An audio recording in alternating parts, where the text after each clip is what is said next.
विनाशिनी त्राहि मां स्कंदमाते शत्रुनां भयवर्धिनी। आप सभी को मेरा नमस्कार। नवरात्र के 5वें दिन की सबको बहुत बहुत शुभकामनाएं। जयकारा महामाई का, बोल साचे दरबार की जय। जय माता की। नवरात्रि के 5वें दिन स्कंद माता की पूजा की जाती है। माँ स्कंद माता देवी दुर्गा का 5वां अवतार है। स्कंद माता शब्द 2 शब्दों से मिलकर बना है, स्कंद तथा माता। स्कंद का अर्थ है कार्तिकेय, जो भगवान भोलेनाथ और माँ पार्वती के पुत्र हैं। माता का अर्थ है माँ, और इस प्रकार स्कंद माता का अर्थ है कार्तिकेय की माता। स्कंद माता माँ पार्वती का ही एक रूप है। स्कंद माता रूप में देवी दुर्गा की 4 भुजाएं हैं। वह एक हाथ में कार्तिकेय को पकड़े हुए हैं, दूसरे और तीसरे हाथ में उन्होंने कमल पकड़ा हुआ है, और चौथे हाथ से वह भक्तों को आशीर्वाद देती हैं। स्कंद माता की सवारी शेर है और वह कमल पर विराजमान है, जिस कारण उन्हें पद्मासना भी कहा जाता है। कार्तिकेय को दक्षिण भारत में मुरुगन स्वामी के नाम से जाना जाता है। कार्तिकेय भगवान देवताओं की सेना के प्रधान सेनापति हैं। स्कंद माता विशुद्ध चक्र की अधिष्ठात्री देवी हैं। विशुद्ध चक्र हमारे गले के उभरे हुए भाग के ठीक नीचे स्थित होता है।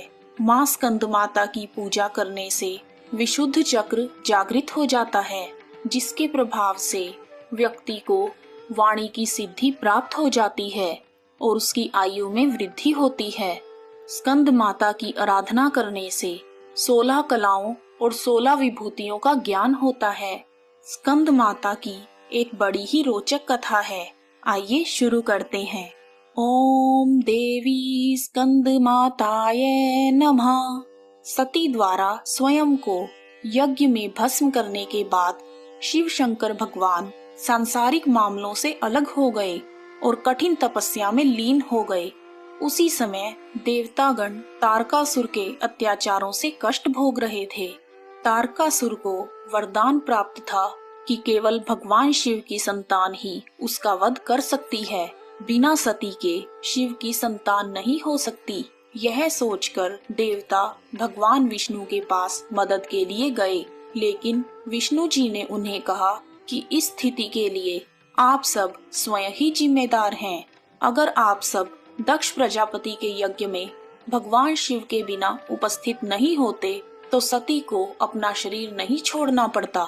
उसके बाद विष्णु जी उन्हें पार्वती माता के बारे में बताते हैं, जो आदि शक्ति माता सती की अवतार हैं। उसके बाद देवताओं की ओर से महर्षि नारद पार्वती के पास जाते हैं और उनसे तपस्या करके भगवान शिव को पति के रूप में प्राप्त करने के लिए कहते हैं, जो पिछले जन्म में भी उनके पति थे। हजारों वर्ष की तपस्या के बाद शिव भगवान पार्वती जी से विवाह करते हैं। भगवान शिव और माँ पार्वती की ऊर्जा मिलकर एक ज्वलंत बीज को पैदा करती है। जब तक वह बीज शिव भगवान की संतान नहीं बन जाता, तब तक अग्नि को सरवाना झील में सुरक्षित रूप से ले जाने का काम सौंपा जाता है। बीज से निकलने वाली गर्मी अग्नि के लिए असहनीय हो जाती है और वह बीज गंगा माँ को सौंप देती है, जो उसे सुरक्षित रूप से सरवाना झील में ले जाती है। देवी पार्वती ने तब जल स्रोत का रूप धारण कर लिया ताकि वह बीज की सुरक्षा कर सके। इस प्रकार 6 माताओं द्वारा देखभाल किए जाने के कारण 6 मुखी कार्तिकेय जन्म लेते हैं। वह बड़े होकर सुंदर, बुद्धिमान और शक्तिशाली कुमार बने। कार्तिकेय जी को ब्रह्मा जी के पास शिक्षा के लिए भेजा गया, लेकिन पहले ही दिन उन्होंने ब्रह्मा जी से ओम का अर्थ पूछा। ब्रह्मा जी ने उन्हें 12,000 श्लोकों में अर्थ समझाया, लेकिन कार्तिकेय को संतुष्टि नहीं मिली। उन्होंने शिव भगवान से वही प्रश्न पूछा। फिर शिव भगवान ने उन्हें 12 लाख श्लोकों में ओम का अर्थ समझाया। वहां से भी असंतुष्ट होकर उन्होंने स्वयं को 12 करोड़ श्लोकों में ओम का अर्थ समझाकर संतुष्टि प्राप्त की। शिक्षा प्राप्त करने के बाद देवताओं के सेनापति के रूप में उन्हें सभी देवताओं ने आशीर्वाद प्रदान किया और तारकासुर के खिलाफ युद्ध के लिए विशेष हथियार प्रदान किए। कार्तिकेय भगवान ने तारकासुर को एक भयंकर युद्ध में मार डाला। इस प्रकार माँ स्कंद माता को एक सर्वश्रेष्ठ बच्चे की माँ के रूप में पूजा जाता है। स्कंद माता की पूजा करने से भगवान कार्तिकेय की पूजा स्वचालित रूप से हो जाती है, क्योंकि वह अपनी माँ की गोद में विराजे हुए हैं। उनकी पूजा से सुख, शांति, समृद्धि और मोक्ष प्राप्त होता है। माँ स्कंद माता की प्रार्थना। सिंहासन गता नित्यम पद्मांचित करद्वया, शुभदास्तु सदा देवी स्कंद माता यशस्विनी। स्कंद माता की स्तुति। या देवी सर्वभूतेषु माँ स्कंद माता रूपेण संस्थिता, नमस्तस्यै नमस्तस्यै नमस्तस्यै नमो नमः। माँ स्कंद माता का ध्यान। वंदे वांछित कामार्थे चंद्रार्धकृत शेखराम, सिंहरूढ़ा चतुर्भुजा स्कंद माता यशस्विनी। धवल वर्णा विशुद्ध चक्र स्थितो पंचम दुर्गा त्रिनेत्राम, अभय पद्म युगम करा दक्षिण उरुपुत्र धराम भजेम।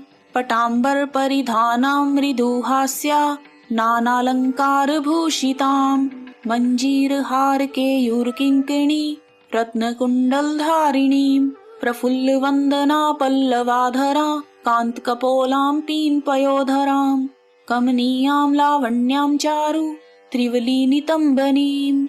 माँ स्कंद माता का स्रोत।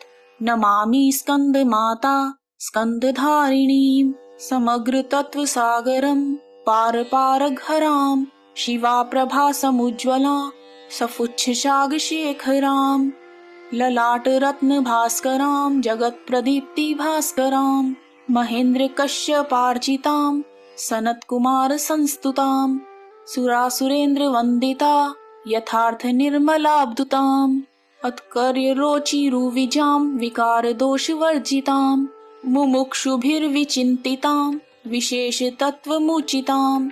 नानालंकार भूषिताम मृगेंद्र वाहनाग्रजाम, सुशुद्ध तत्वतोषणा त्रिदेव मार भूषणाम।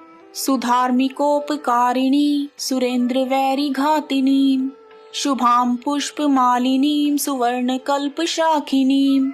तमो अंधकार यामिनीम शिव स्वभाव कामिनीम, सहस्त्र सूर्य राजिकाम धनज्योग्र कारिकाम। सुशुद्ध काल कंदला सुभृड वृंद मज्जुलाम, प्रजायिनी प्रजावती नमामि मातरम सतीम। स्वकर्म कारणे गतिम हरिप्रियाच पार्वतीम, अनंत शक्ति कांतिदा यशो अर्थ भुक्ति मुक्तिदाम। पुनः पुनर्जगधीताम नमाम्यहं सुरार्चिताम, जयेश्वरी त्रिलोचने प्रसीद देवी पाहि माम। स्कंद माता का कवच। एम बीजालिंका देवी पदयुग्म धरा परा, हृदयं पातु सा देवी कार्तिकेयुता। श्री ह्रीं हूँ देवी पर्वस्या पातु सर्वदा, सर्वांग में सदा पातु स्कंद माता पुत्र प्रदा। वाण वाणामृते हूँ फट बीज समन्विता, उत्तरस्या तथाग्ने च वारुणे नेत्रिते अवतु। इंद्राणी भैरवी चैवासितांगी च संहारिणी, सर्वदा पातु माँ देवी चान्यान्यासु हि दिक्षु वै। माँ स्कंद माता की आरती। जय हो तेरी स्कंद माता पांचवा नाम तुम्हारा आता, सबके मन की जाननहारी जग जननी सबकी महतारी। तेरी ज्योत जलाती रहूं मैं हरदम तुझको ध्याती रहूं मैं, कई नामों से तुझे पुकारा मुझे एक है तेरा सहारा। कहीं पहाड़ों पर है डेरा कई शहरों में तेरा बसेरा, हर मंदिर में तेरे नजारे गुण गाए तेरे भक्त प्यारे।